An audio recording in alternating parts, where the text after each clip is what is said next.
There is a photograph taken from space, at night, that shows the entire planet glowing. Cities burn like scattered embers.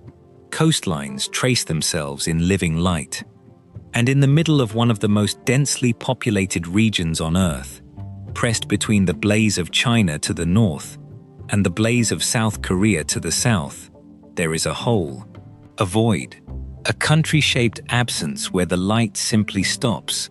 From orbit, it looks like an ocean. It is not an ocean.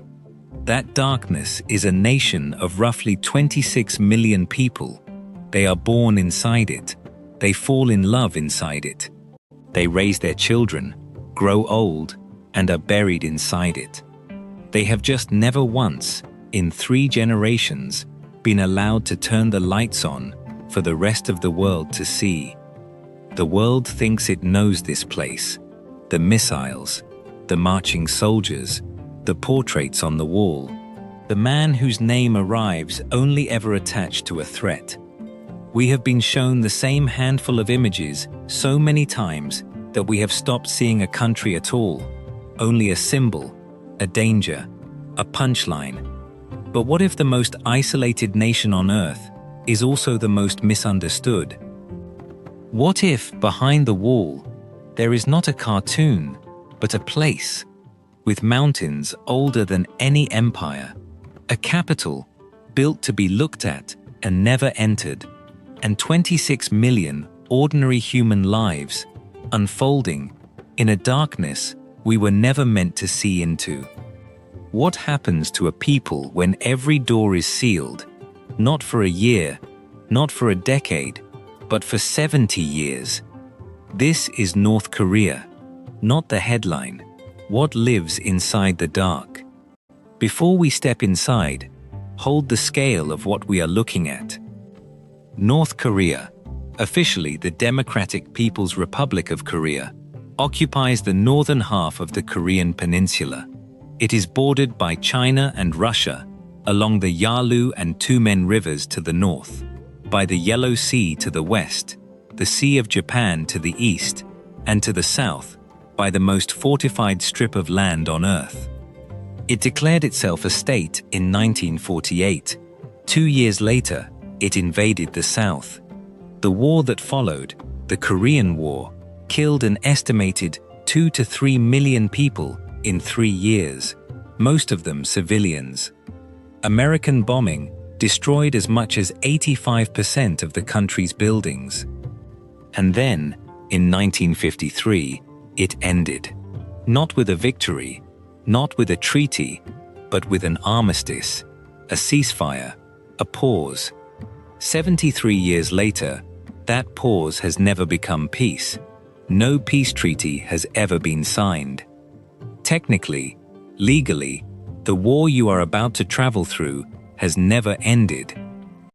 The country has been ruled the entire time by a single family. 3 men, grandfather to father to son, an unbroken hereditary line since 1948, longer than almost any dynasty still standing on Earth.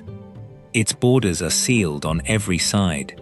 Its citizens cannot leave without the state's permission, which is almost never given. Fewer than 1% of its people have open access to the internet you are using right now. Most have never met a foreigner. Many have never seen, with their own eyes, a single uncensored image of the outside world. 26 million people, 1 bloodline, 7 decades, 0 exits. Those are the dimensions of the dark. Now, how do you actually build a wall like that? How do you seal not just a border, but a mind? The answer is going to take us the length of a country, and it begins at the strangest place a wall has ever produced, a paradise. To understand a country built on isolation, you begin where the isolation is most absolute. You begin at the line. It is called the demilitarized zone, and the name is one of the great lies of modern geography. There is nothing demilitarized about it. It runs for about 250 kilometers across the waste of the Korean peninsula, from the Yellow Sea in the west to the Sea of Japan in the east, a ribbon of land roughly 4 kilometers wide, established with the Armistice of 1953. On either side of it wait close to 2 million soldiers. Beneath it lie an estimated 1 million landmines, sown so thickly that no one alive knows precisely where they all are. Watchtowers face watchtowers. Some 800 soldiers have been killed in flare-ups along it since the war ended. It is, by almost every measure, the most heavily fortified strip of earth on the face of the planet. And it is also, by an accident no human being intended, one of the last great wildernesses left in Asia. Because for over 70 years, no farmer has plowed this ground, no road has been widened, no village built, no city allowed to creep across it. 2 nations drew a line of pure fear, 4 kilometers wide, and then abandoned the inside of it completely. And the land, as land always does, simply took it back. South Korea's National Institute of Ecology has catalogued more than 6,000 wildlife species inside this thin green strip. Over 6,000, in a band of land you could walk across in an afternoon. Asiatic black bears move through the undergrowth. Siberian musk deer, the antelope-like Korean goral, the leopard cat, dozens of species endangered or already gone from the rest of the peninsula survive here. There are even persistent, unconfirmed reports of the Amur leopard and the Siberian tiger, the great lost predators of Korea, haunting its eastern hills. Though no one has been able to prove it, how could they? The forest is full of mines, and in winter the cranes come. The red-crowned crane stands more than 1.5 meters tall, white as the snow it lands in, black-throated, with a single drop of scarlet skin crowning its head. In the cultures on both sides of this border, it is the emblem of long life, of peace, of 1,000 years. It is sacred to 2 peoples who are forbidden to speak across a few kilometers of mined grass. And it is one of the rarest large birds on Earth. By most estimates, fewer than 3,000 red-crowned cranes survive in the wild anywhere. They migrate down each November from Siberia, and a meaningful share of them now winter here, in the one place humans have made too lethal to enter. In the 1990s, only a few dozen wintered along the DMZ. Today, several thousand do. The most dangerous border in the world has become one of the most important crane sanctuaries on the planet. They do not know the border is there. They cross it every day, feeding in the southern rice paddies at dawn, roosting on the northern marshes at dusk, drifting over the watchtowers and the wire and the buried mines on wings that have crossed this peninsula for longer than any nation has had a name. The most isolating border ever built by human hands has become a sanctuary. And this is the first thing North Korea will teach you. It will teach it again and again, all the way to the end, that the wall a country builds to keep the world out also keeps something else in. Sometimes a prison, sometimes, by pure indifferent accident, a paradise. And still, the cranes cross. But there is one point, on this 250-kilometer line, where the 2 worlds do not merely face each other across a forest. There is one place where you can stand in the north and the south at the same time, where the line is a painted strip of concrete you could step over in a single stride. And it is there that the wall produced its most desperate and most documented human drama. They call it Panmunjom, the Joint Security Area, the only place on the entire border where soldiers from both sides once stood within arm's reach of one another, separated by nothing but a low strip of concrete a few centimeters high. A cluster of pale blue huts straddles the line. Inside them, a conference table sits exactly on the boundary, so that a microphone cable laid down its center marks the frontier between two nations still technically at war. This is where the armistice was signed in 1953. And in the decades since, this handful of blue huts has seen things that read like fever dreams, including, in 1976, a confrontation over the trimming of a single poplar tree that ended with 2 American officers killed with axes and brought the peninsula to the edge of renewed war. But the moment that shows you what this border truly is happened on the 13th of November, 2017. His name was Oh Chong-song. He was 24 years old, a soldier of the Korean People's Army. That afternoon, he drove a military jeep at full speed down the road toward the line, past a checkpoint, past a memorial to the nation's founder, as his own comrades realized what he was doing and began to give chase. The jeep ran off the pavement just short of the border and lost a wheel. Oh threw open the door and ran. His fellow North Korean soldiers opened fire on his back. He was hit at least 5 times as he ran, and he kept running. He collapsed just on the southern side of the line, bleeding into the dirt, a few meters from the country he had been born into. South Korean soldiers crawled out and dragged him to cover. He was flown by helicopter to a trauma center at Aju University Hospital, near Seoul, where a surgeon named Lee Cook-jong fought for hours to save him. Oh arrived, in the surgeon's words, like a broken jar. They could not put blood into him fast enough. 7 of his organs had been pierced. He needed transfusions amounting to more than his entire body's volume of blood.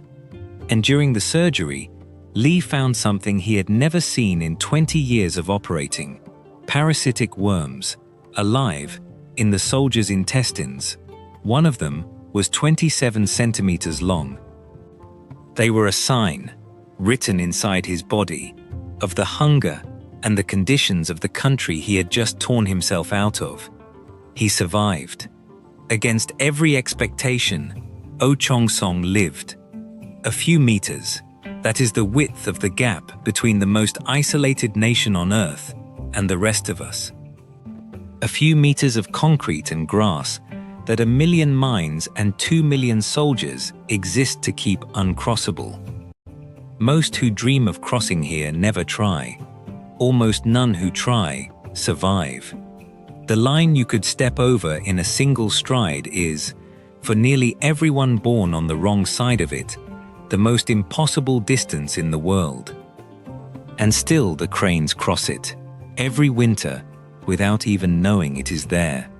So what is on the other side, that a young man would run into a hail of bullets to escape, and that 26 million others have never tried to leave at all?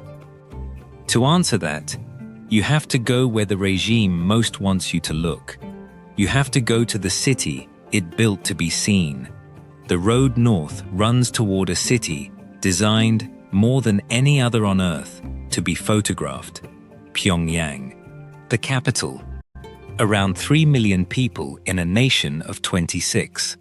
To arrive here is to walk onto a stage built at the scale of a country: wide boulevards, monumental plazas, towers raised not to house people, but to overwhelm them. Almost nothing here happened by accident. Everything is composition. At its heart rises the Juche Tower, a 170-meter column of pale stone, crowned by a red illuminated flame, lit from within so that at night it appears to burn against the sky. It is, by some measures, the second tallest monumental column in the world. It faces, deliberately, a monument across the river, a hammer, a sickle, and a writing brush raised together, the worker, the farmer, and the intellectual, fused into the symbol of the state. Nearby, on Mansu Hill, 2 bronze figures stand more than 20 meters tall. the founders of the dynasty, arms sweeping toward a horizon their people will never be allowed to cross. The second statue was added only in 2011, after the second leader's death. Citizens come to bow. They lay flowers in neat rows. And if you photograph the statues, your guides will tell you you must capture them whole, never cropped, never cut off at the knees. To frame a leader badly is not a mistake here. It is treated as a crime. Descend into the metro, and you drop more than 110 meters beneath the streets, one of the deepest subway systems in the world. It takes 3.5 minutes on the escalator just to reach the platform, where the temperature holds at a constant 18 degrees year-round, and chandeliers hang over mosaics of revolutionary sunrises. The metro was dug that deep for a reason. Its stations are fitted with heavy steel blast doors. It is a railway and a bomb shelter at once, a second city underground, waiting for the war that never officially ended. And then there is the Ryugyong, a pyramid of concrete and glass, 105 stories, 330 meters tall, looming over the skyline like a held breath. Construction began in 1987, intended, in part, as a response to a record-breaking hotel that had just opened in the south. Then the Soviet Union collapsed, the money vanished, and for 16 years, the Ryugyong stood as a vast windowless husk, a concrete skeleton with a rusting crane abandoned at its summit. For years, the government doctored official photographs to erase it from the skyline and left it off printed maps of its own capital, a 330-meter building the state pretended was not there. Eventually, they sheathed it in mirrored glass. In 2018, they wired one face with an enormous LED screen that now plays propaganda animations after dark. And yet, nearly 40 years after the first stone was laid, the Ryugyong Hotel has never housed a single guest. Guinness World Records lists it as the tallest unoccupied building on Earth. The largest structure in the country is, in the most literal sense, a facade, magnificent, towering, and hollow. There is no more honest symbol of the city built around it. Because Pyongyang is not where most North Koreans live, it is where the most loyal North Koreans are permitted to live. To reside in the capital is a privilege granted by the state and revocable by the state. The clean boulevards, the well-dressed crowds, this is not the country. This is the country's photograph of itself, arranged for the few outsiders ever handed the camera. Step one street back from the showcase, and the lights flicker. Step one city beyond it, and they often do not come at all. And still the towers stand, lit against the dark, performing for an audience that is mostly not there. But who is permitted to live in this photograph, and what decides it? The answer is one of the most extraordinary systems of control ever built, and almost no one outside the country has heard its name. Imagine that the single most important fact about your life, where you may live, what work you may do, whom you may marry, whether your children will rise or sink, was decided generations before your birth, decided by what your great-grandfather did, and written into a file you are never even allowed to see. This is songbun, the hidden caste system that sorts every life in North Korea. The state built it deliberately, between 1957 and 1960, as the founder consolidated power after the war. Investigators combed the background of every citizen, their families standing at the time of liberation from Japan in 1945, their conduct during the Korean War, whether they had relatives who had fled to the south or to China. And on that basis, the entire population was sorted into three great classes. The core class, the trusted, descended from revolutionaries, war heroes, peasants and workers, the wavering class, the ordinary, the watched, and the hostile class, the suspect, the descendants of landlords, merchants, religious believers, colonial collaborators, and anyone with the wrong relatives across the border. Beneath those three classes run roughly 50 finer subcategories. The most commonly cited estimates put about a quarter of the population in the core class, just under half in the wavering, and the remaining quarter, or more, branded hostile. And the mark is inherited. It passes down the bloodline, from father to child, like an inheritance no one can refuse. Your songbun is the invisible ceiling above your entire existence. It determines whether you may live in Pyongyang, which is reserved for the loyal, whether you may enter an elite university, or are channeled into a technical school, or sent straight into the army, whether you may join the ruling Workers' Party, the only real road to advancement. When famine came in the 1990s, the food was concentrated in the capital and the core regions first. The hostile Northeast was fed last, or not at all. And it is no accident that the majority of those who later escaped to the south came from exactly those abandoned provinces.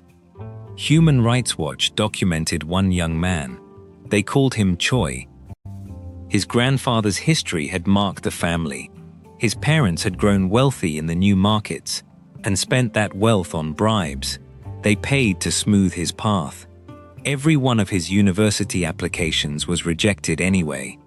From the age of 12, he had woken at 6 each morning, 4 hours before school, to clean the shrines to the leaders, to demonstrate a loyalty that his blood, in the eyes of the state, had already disqualified. With the songbun system standing, there remained things that could not be bought. He would never live in Pyongyang. He would never rise. And eventually, like so many of the marked, he left. There is one final, exquisite irony buried in this system. The mother of the current leader was born in Osaka, Japan, which, by the regime's own pitiless arithmetic, would place her among the hostile class. And so her name, her face, her very identity have been kept hidden from the North Korean people, lest the bloodline at the summit of the whole pyramid be revealed to carry the very taint it condemns in everyone else. The state that sorts its people by blood cannot afford to let them examine its own. The circle, you see, is not only drawn around the nation, it is drawn around each individual life. At birth, in ink they will never be permitted to read, and still they are born, sorted, and sent to their places every single day. But a system this total cannot run on fear and paperwork alone. To hold it together for 70 years, you need a story, one so complete that there is no room left to imagine an outside. That story has a name, Juche. It translates, roughly, as self-reliance, but it is far more than economics. Juche is the official philosophy of the state, formulated under the founder and elevated, over decades, into something close to a national religion. Its premise is simple and absolute. The Korean people are the masters of their own destiny, dependent on no one, beholden to nothing beyond their nation and the leaders who embody it. The outside world is not merely unnecessary, it is contamination. To live inside Juche is to live inside a closed circle, and the circle is drawn around everything, even time itself. North Korea does not count the years from the birth of Christ. It counts them from 1912, the birth year of the founder. By decree, that year became Juche 1. The year you are watching this, by the rest of the world's calendar, is reckoned inside North Korea as Juche 115. Banknotes, birth certificates, newspapers, the dates carved above subway platforms. An entire nation keeps a different count of history, anchored not to a faith or an empire, but to a single human life. And the reverence runs far deeper than any constitution. When the founder died in 1994, the state described the natural world itself as mourning, the weather grieving, cranes descending in sorrow, the sacred mountains stirring. This is the architecture of total ideology, not merely laws, but a participating sky, a landscape that remembers, a history with exactly one protagonist and no second draft. Children absorb it before they can read. The schools, the songs, the films, the murals climbing the sides of apartment blocks. Every surface of life carries the same message, repeated until repetition becomes truth. For most of the country's existence, there was no competing channel, no alternative story, no foreign broadcast permitted to reach an ordinary mind. It is easy, from out here, to call this brainwashing and move on. But sit with the harder thing. Imagine a person born inside that circle, who has never once in their life been shown the outside, who has no evidence the rest of us even exist, except as the enemies they were taught to fear. To them, the circle is not a prison, it is simply the shape of reality. The most effective wall ever built is not the one of stone or wire. It is the one drawn inside the mind, so early and so completely that you never learn there is another side to stand on. And still the story is told, every morning, to every child. But a story needs a hero, and the hero of this one is not an idea. It is a family, 3 men across 3 generations, and a bloodline they have wrapped around the deepest roots of the nation itself. Every nation has a place where its myth and its land become the same thing. For North Korea, that place is a volcano. Mount Paektu rises 2,744 meters at the country's northern edge, on the border with China, the highest peak on the Korean peninsula. In its crater sits one of the deepest and coldest alpine lakes on Earth, a vast circle of impossibly blue water, cradled in a ring of dark stone called Heaven Lake. And the mountain is no metaphor for power. It is a genuine, sleeping giant. In the year 946, Paektu produced what geologists call the Millennium Eruption, one of the most powerful volcanic events in the last 5,000 years. An explosion that hurled ash as far as northern Japan and, astonishingly, all the way to Greenland. Korean palace records from that year describe heaven's drums sounding hundreds of kilometers away. The mountain is quieter now, it is not extinct. To Koreans on both sides of the border, Paektu is sacred ground, bound to the oldest foundation myth of the entire people, the legendary birthplace, thousands of years ago, of Dangun, founder of the first Korean kingdom. It belonged to all Koreans long before it belonged to any regime. And so the regime claimed it. 3 men have ruled North Korea, grandfather to father to son, since 1948. The founder declared after his death the nation's eternal president, so that the highest office in the land is still officially held by a man who died decades ago. His son, who inherited power and layered a doctrine of military-first politics over his father's philosophy, and the grandson, who rules now. What binds them, in the official telling, is not politics. It is blood, the Paektu bloodline, a sacred lineage rooted in the holy mountain itself. The state claims the second leader was born here, on Paektu's slopes, his birth marked by a double rainbow and a bright new star. He was not. Records outside North Korea establish that he was almost certainly born in the Soviet Union, in an ordinary place, in an ordinary year, while his father was in exile. There is no historical evidence for the mountain birth at all. But inside the circle, the story is told without a flicker of doubt. And that is the point. To take the oldest, most genuinely beloved place in the national imagination and bind the dynasty to it is to make doubting the rulers feel like doubting the mountain, the ancestors, the soul of the people themselves. The myth is not decoration. It is structural. It is one of the deepest pylons holding the whole circle up. But the mountain does not belong to the story. Heaven Lake was here long before the first Korean kingdom, long before the first humans stood on its shore and called the water holy. The volcano that built it will, in its own deep geological time, stir and erupt again, indifferent to every flag planted on its slopes and every myth wrapped around its name. The mountain is real.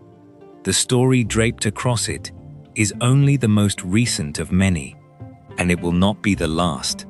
And still the lake holds its impossible blue, as it did before the first Korean, and will after the last regime. The myth makes the people revere. But reverence alone does not fill a stadium with 100,000 perfectly synchronized bodies. To see the ideology made flesh, you have to watch it breathe. There is one place where the philosophy becomes visible, where you can watch an entire nation's idea of itself moving in a single space. They call it the mass games. In full, the Arirang Festival. Picture a stadium, not an ordinary stadium. The Rungrado 1st of May Stadium in Pyongyang is the largest stadium in the world by seating capacity. Now fill the field. Tens of thousands of performers, gymnasts, dancers, soldiers, schoolchildren, moving in synchronization so perfect that the eye struggles to accept they are individuals at all. Thousands of bodies become a single rippling organism, a wave, a flower opening, a rocket climbing toward heaven. Arms rise as one, feet strike the ground as one, and then look up to the far stands. There, an entire wall of the stadium is filled with children, tens of thousands of them, each holding a thick book of colored cards. On a silent cue, every child flips a page at the same instant, and the wall of children becomes an image, a flag, a mountain, a portrait, a slogan, rendered in tens of thousands of human pixels. Flip again, and the image moves. It is, in effect, the largest screen on Earth, and it is made entirely of children. And if even one child turns the wrong page at the wrong moment, the whole picture tears. None of them do. They have rehearsed for months. In August 2007, Guinness World Records certified the scale of it: 100,090 performers in a single coordinated display, moving as one. To outside eyes, the mass games are unsettling, even chilling. The individual erased, the collective made absolute, the child reduced to a pixel. And that reading is not wrong, but it is incomplete, because the dream on display is not only one of control, it is a particular vision of meaning, that a human being finds their highest purpose not as a self, but as a part, a single cell in a body larger and more enduring than any one life could ever be. The girl with the colored cards is not, in the logic of the state, being diminished. She is being made part of something perfect. The cost of that dream is the self. And the whole architecture of North Korea rests on the same bargain the mass games make visible. Surrender the individual, and in return, receive belonging, certainty, a place in a story that will outlast you. It is a trade human beings have made, in gentler forms, in every nation that ever asked its young to die for a flag. North Korea simply made it total, and then taught its children to perform it, in perfect unison, for the world. And still the children turn the pages, together as one. But this is the capital, the showcase, the chosen few. Leave it, and within an hour you enter the other North Korea. The one no card section was ever built to show you. The one where most of the 26 million actually live. The asphalt frays, the buildings thin, and Pyongyang's curated perfection falls entirely away. Here begins the country the photographs never show. The fields climb the hillsides in long terraced rows, worked the way fields were worked a century ago. Tractors are scarce and fuel scarcer. So much of the ploughing is still done by ox, and where there is no ox, by hand, by hoe, by the bent backs of entire families. The mountains stand behind them, blue and folded, covering some 80% of the country, which is exactly why the few arable valleys are worked so desperately, terraced higher and higher up slopes that should never have held a crop at all. At night, the contrast with the capital becomes total. Pyongyang glows, the countryside goes black. Electricity reaches many rural homes for only a few hours a day, if at all. And so the rhythm of life here is still set, as it was for 10,000 years, by the sun. People rise before dawn and sleep when the dark comes down. From orbit, this is the darkness in that famous photograph, those 20-some million lives lived by candle and moon, invisible to the satellites, illegible to the world. And yet a day here is recognizable to anyone, anywhere. A grandmother carries water across a frozen yard. A child runs along the dike between paddies, chasing nothing, shrieking with laughter.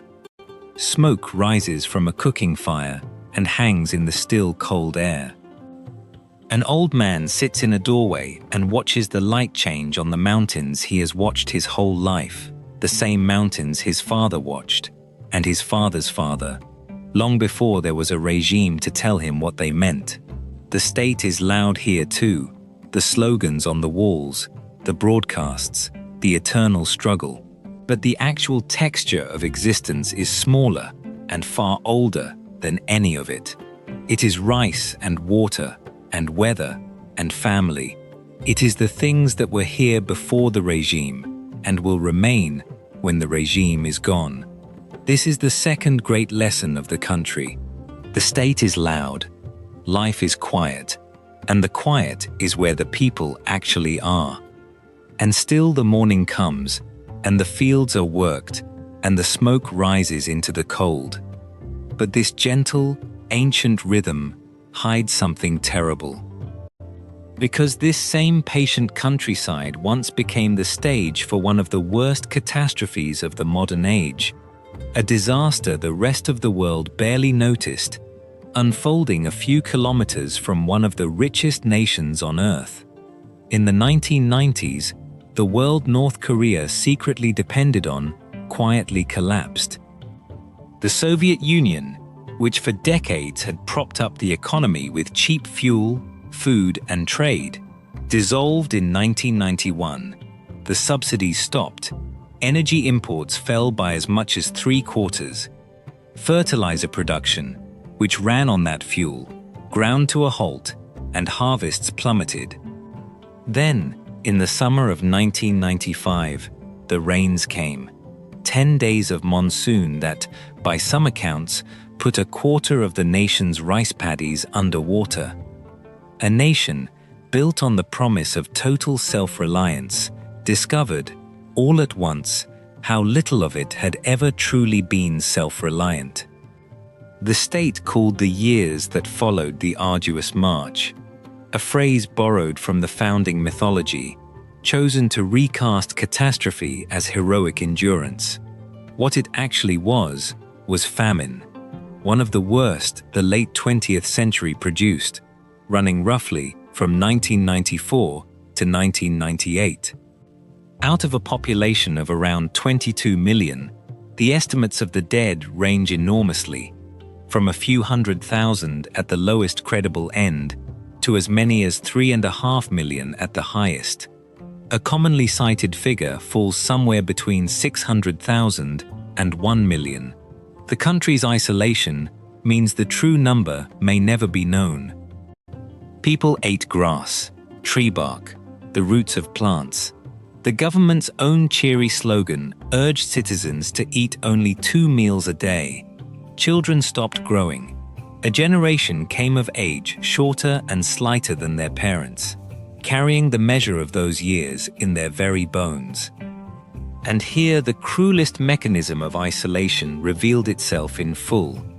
A sealed country cannot easily ask for help, because to ask is to admit that the circle has failed, that the philosophy of self-reliance was a fiction. The same story that kept the people obedient was the story that kept them from being saved. Aid did eventually come. From the very outside world, the philosophy had spent decades teaching them to despise. But it came late, and it came through a state that controlled who received it. And the lowest songbun classes, the marked and the suspect in the abandoned Northeast, were often the last to be fed. The people endured what no people should ever have to endure. And the most haunting fact of the arduous march is not only the dying, it is the silence. A famine that may have killed 1 million human beings or more unfolded in near total quiet, a few kilometers from one of the wealthiest nations on the planet, behind a wall so complete that the suffering inside it made almost no sound on the outside. The world looked away because the world could not see. This is the price of the dark. The light is not the only thing the isolation traps. So is the screaming. And still, somehow, for those who survived to see it, the morning came. It always came. But out of that catastrophe, something the regime never planned began to grow. Something that is, slowly and quietly, changing the country from the inside. Out of the wreckage of the arduous march, North Korea accidentally rediscovered capitalism. When the official rationing system collapsed, and the state could no longer feed its people, the people did the only thing they could to survive. They began to trade. A woman with a surplus of vegetables traded them for a neighbor's noodles. Someone with relatives near the Chinese border smuggled goods across and sold them on. Small, illegal, improvised markets sprang up in the ruins of the planned economy, first as raw survival, then, as the years passed, as something permanent and irreversible. They are called jangmadang, the grassroots markets, and today, decades later, they have become the actual circulatory system of the North Korean economy. The majority of North Korean households now rely on these markets for much of their income and their food. Smuggled rice and Chinese-made electronics, cosmetics, second-hand clothing, medicines, all of it moves through them. A class of traders has emerged, many of them women, who have become the real breadwinners of the country, navigating bribes and crackdowns with a shrewdness the official ideology never accounted for. There is a bitter irony buried here.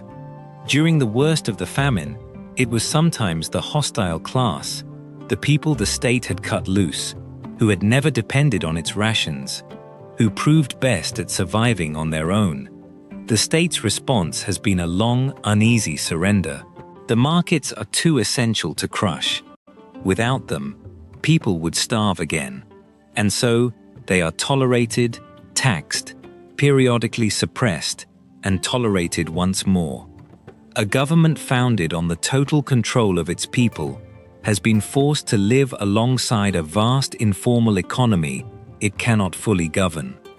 And in that economy lies the quietest revolution in the country's history, because moving through the markets, alongside the rice and the batteries, are memory sticks, USB drives, loaded with foreign films, with South Korean dramas, with glimpses, pixel by pixel, of the world on the other side of the wall. And every one of those smuggled images is a crack in the circle. Every scene of a Seoul apartment, with its full refrigerator and its bright, always-on lights, is a piece of evidence that the outside world is not the enemy hell the people were promised. That, in fact, the enemy lives freer and warmer and brighter than they do. The wall around the mind, drawn so early and so completely, is being worn away one smuggled image at a time. The famine was meant to prove the nation's endurance. Instead, it planted the seed of the nation's doubt. And still the markets open at dawn, the goods change hands, and the forbidden images spread, quietly, in the dark. But there is one thing the markets have never been allowed to touch, one part of the country that consumes the nation's strength before anyone else eats. To understand why the lights stay off in the villages, you have to understand where that strength is actually poured. There is a reason a country this poor commands this much of the world's fear. North Korea fields the fourth largest military on Earth. Its armed forces number around 1.2 million active soldiers, roughly 5% of the entire population, backed by millions more in reserve, drawn from a country smaller than many single cities elsewhere. The Constitution names national defense the supreme duty of every citizen. Military service is long and near universal. For most young North Koreans, years of their lives belong to the army before anything else.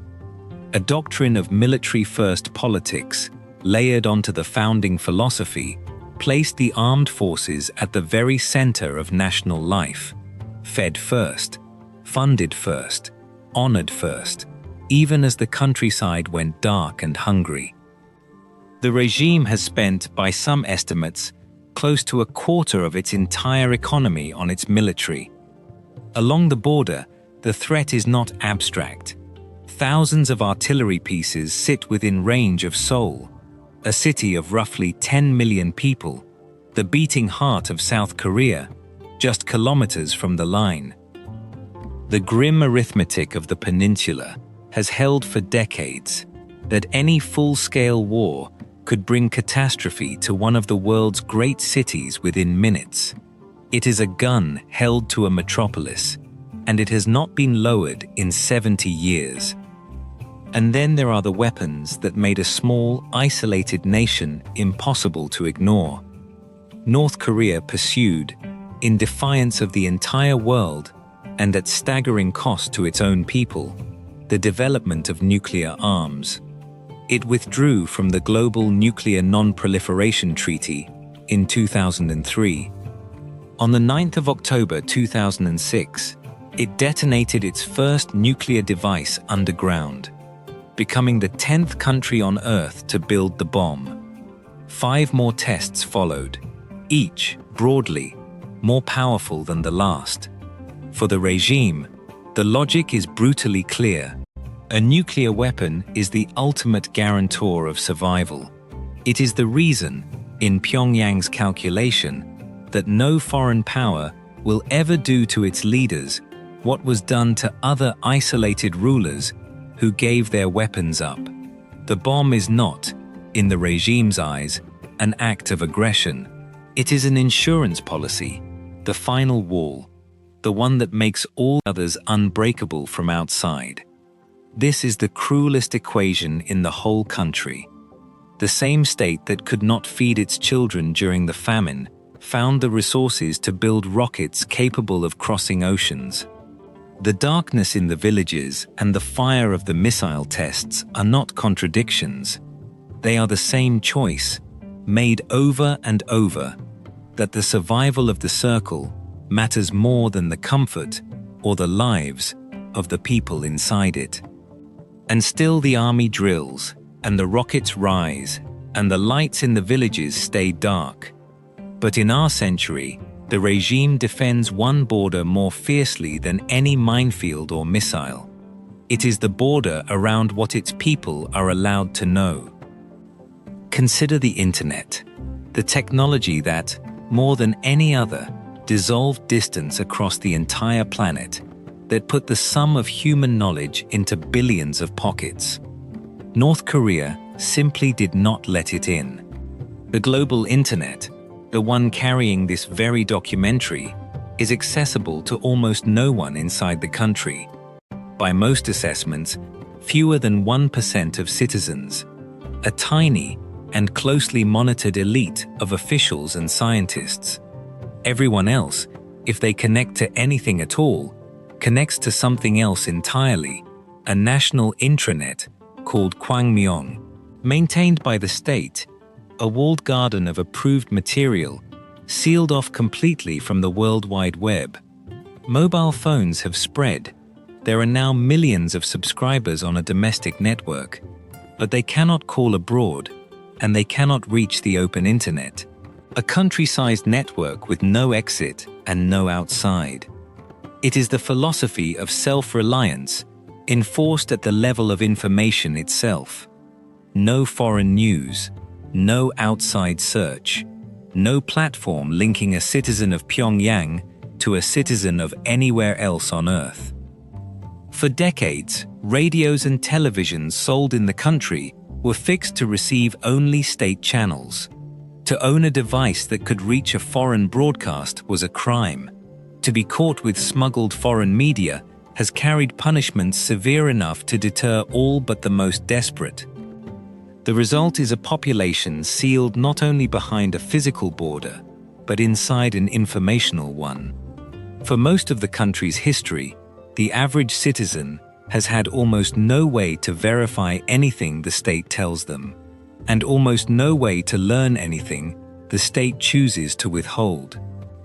The circle drawn in the mind is reinforced every single day by the simplest force imaginable, the total absence of any alternative. And yet, and this is the crack that runs through the entire structure, the wall is leaking, the smuggled drives. The radios secretly retuned in the dark, the whispered descriptions of the outside passed from one family to another, bit by bit, image by image. The most controlled population on Earth is learning, in fragments and rumors, what the rest of us take entirely for granted, that there is an outside, and that it is nothing like what they were told. No wall built by human beings has ever held forever. Not against water, not against time, and, history suggests, not against the oldest, most stubborn human hunger of them all, the need to know what lies on the other side. And still, for now, the silence holds. For now. But for some, knowing is not enough. For some, the fragments become unbearable, and the only answer is to run. And to run from North Korea is to attempt one of the most dangerous journeys a human being can undertake. You cannot simply walk south. The DMZ, the mined forest where the cranes winter, is effectively impassable. 2 million soldiers and 1 million buried mines stand between the people and the nearest free border. Almost no one follows Oh Chong-song's path across the line and lives. So those who flee go the other way, north, across the rivers that mark the Chinese frontier, the Yalu and the Tumen. In summer, the water must be forded or swum. In the deep cold of winter, the rivers freeze, and the desperate cross the ice on foot, in the dark, praying the patrols do not see them. And reaching China is not freedom. It is the beginning of a longer fear. A North Korean caught on the far side risks being sent back, and what waits on return does not bear describing here. So those who make it keep moving, in secret, sometimes thousands of kilometers across an entire country and through others beyond it, guided by smugglers and clandestine networks toward any place that will finally let them stop running. The journey can take months. It can take years. Many do not survive it. Many are caught. Since the late 1990s, when South Korea began to count, More than 34,000 North Koreans have completed that journey and reached the south. The overwhelming majority, roughly 3 out of every 4, are women, in part because men are bound to military service and workplaces, and because a woman alone has a better chance of disappearing into China. The numbers peaked around 2009, when more than 1,000 were arriving every year. And then, after the borders were sealed shut in 2020, the figure collapsed. In recent years, only a couple of hundred have made it out annually, a fraction of what it once was, the lowest in a generation. The wall, for now, has grown higher than it has stood in decades. And here is what the ones who cross tell us, again and again, once they are finally safe enough to speak. They do not describe a nation of fanatics. They describe ordinary people, people who loved their families, who told jokes, who grieved and hoped, and simply got through the day, who happened to be born inside a circle they did not choose and could not see the edges of. They describe the vertigo of discovering that the outside world, the one they were taught to hate, was real and full and impossibly bright. And many describe something we might not expect, missing it. The mountains, the language in every mouth around them, the mother left on the far side of the river, who can never be called. Home does not stop being home simply because it was also a cage. Some defectors, safe at last, sit in the glow of the free and overlit world they fought across a continent to reach, and ache for the dark country that nearly killed them, because it was theirs. This is the last and hardest thing North Korea teaches you, that a country is never only its regime, that beneath the most extreme state on earth are 26 million human lives, no different at the root from yours, capable of cruelty and tenderness, of longing and laughter and love, shaped by a story they were born into, dreaming, some of them, of a world they have only ever seen in stolen, flickering fragments. And still they cross, the few who can, toward the light they were taught to fear. And still, sometimes, they look back. So return, at the end, to where this began, the border, the mined forest, the strip of land 4 kilometers wide where, for 70 years, no human being has been permitted to live.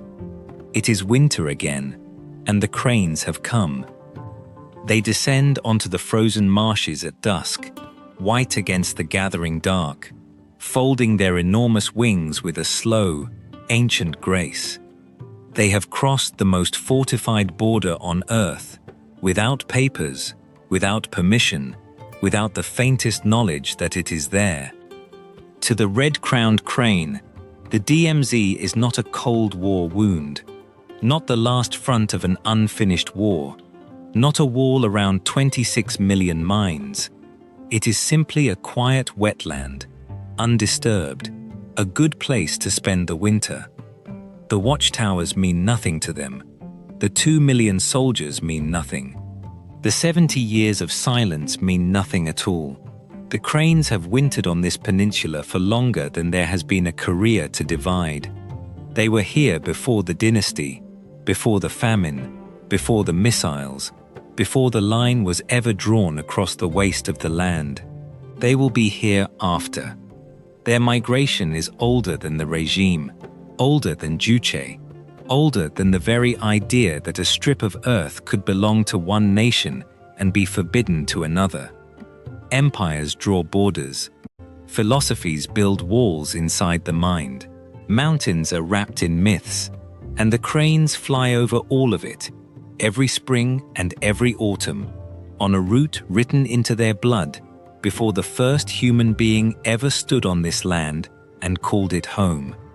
And this, in the end, is what the most isolated country on earth reveals. That isolation is a human invention.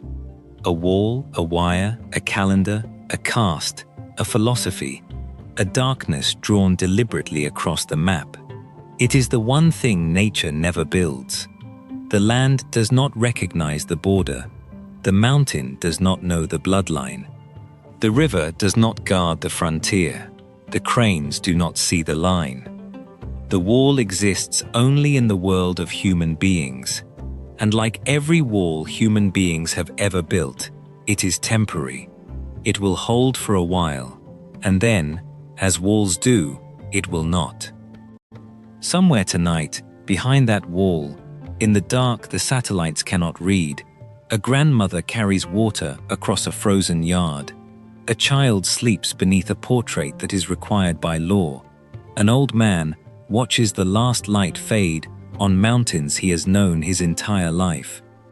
26 million people, living inside the absence of light, are simply living, rising before the dawn, working the cold fields, trading in the markets, raising their children, getting through one more day in the only world they have ever been allowed to see. The lights have not come on, not yet. But the morning comes. It always comes.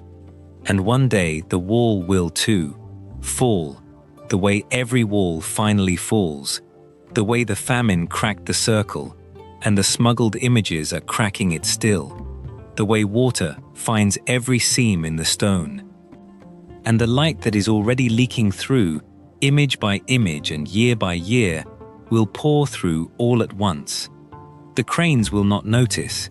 They will be flying north, as they always have, over a border that no longer means anything, toward a spring that was always going to arrive. If this journey moved you, consider subscribing to come with us to the places the world has forgotten and the lives still being lived inside them. Thanks for watching, and we'll see you on the next road.